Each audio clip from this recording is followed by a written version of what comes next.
ജയ് ഹിന്ദ്. ജയ് ഹിന്ദ്. ഇന്ന് ഞങ്ങളുടെ 54ാമത്തെ ദിവസമാണ്. പക്ഷെ ഇന്നലെ, അതായത് 53ാമത്തെ ദിവസം, ഞങ്ങൾ ഇന്നലെ ബീഹാറിൻ്റെ ബോർഡറിലെത്തി. ക്ലിയറൻസും കസ്റ്റംസും ഒക്കെ കഴിഞ്ഞ് കഴിഞ്ഞപ്പോൾ ഏകദേശം 8 മണിയായി. റൂം കിട്ടിയപ്പം 10 മണിയായി. അതുകൊണ്ട് ഞങ്ങൾക്ക് വീഡിയോ ചെയ്യാൻ പറ്റിയില്ല. വളരെ സന്തോഷകരമായ ഒരു ദിവസമായിരുന്നു ഇന്നലെ. നമ്മുടെ യാത്രയുടെ ആദ്യ ഘട്ടം ഇന്നലെ നമ്മൾ പൂർത്തീകരിച്ചു. അതായത് ഇന്ത്യയുടെ മണ്ണിൽ കാലുകുത്തി. ഇനി കേരളത്തിലെ ഞങ്ങളുടെ കൊച്ചു പട്ടണമായ കോട്ടയത്തോട്ടുള്ള യാത്ര ഇന്നു മുതൽ തുടങ്ങിയാണ്. അപ്പോൾ നമ്മുടെ രഥം UK ടു ഇന്ത്യ, നമ്മുടെ രഥം നമ്മളെ ഇന്നലെ സേഫായിട്ട് എത്തിച്ചു. അപ്പൊ നമ്മുടെ രഥത്തിനും ഒരു big salute. Volvo. Big salute Sabu sir. And സാബുച്ചിന് ഞങ്ങളുടെ എല്ലാവരുടെയും ഒത്തിരി സ്നേഹം നിറഞ്ഞ സന്തോഷം. ഞങ്ങളുടെയും കൂടെ ഒരു ആഗ്രഹമായിരുന്നു. അത് സാബുച്ച മുഖേന ഞങ്ങൾക്ക് അത് സാധിച്ചു തരാനായിട്ട് സാധിച്ചു. അപ്പൊ ഇനി നമ്മുടെ അടുത്ത ലക്ഷ്യം നമ്മുടെ കേരളത്തിൽ വീഡിയോഗ്രാഫർക്ക് ഒത്തിരി നന്ദിയുണ്ട്. ഞാൻ തന്നെയാണ് ഈ യാത്രയെ പ്രശസ്തമാക്കിയ ഞങ്ങളുടെ ബിജു പി മാണിക്ക് 1000 അഭിവാദ്യങ്ങൾ. ഞാൻ തന്നെയാണ് നമ്മുടെ എല്ലാം.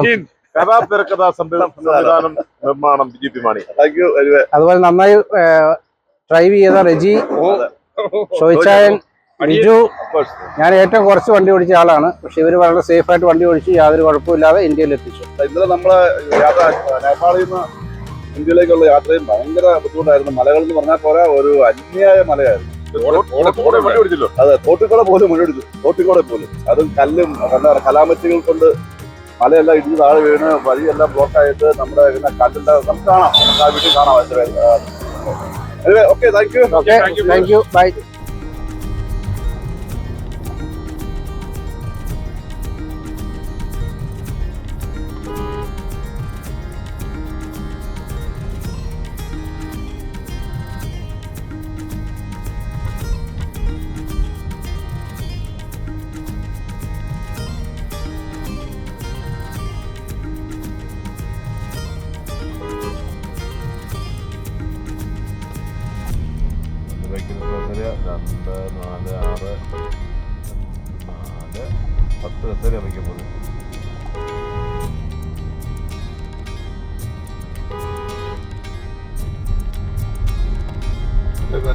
മറ്റേ വീട് നോക്കിയാന്ന് വെച്ചാൽ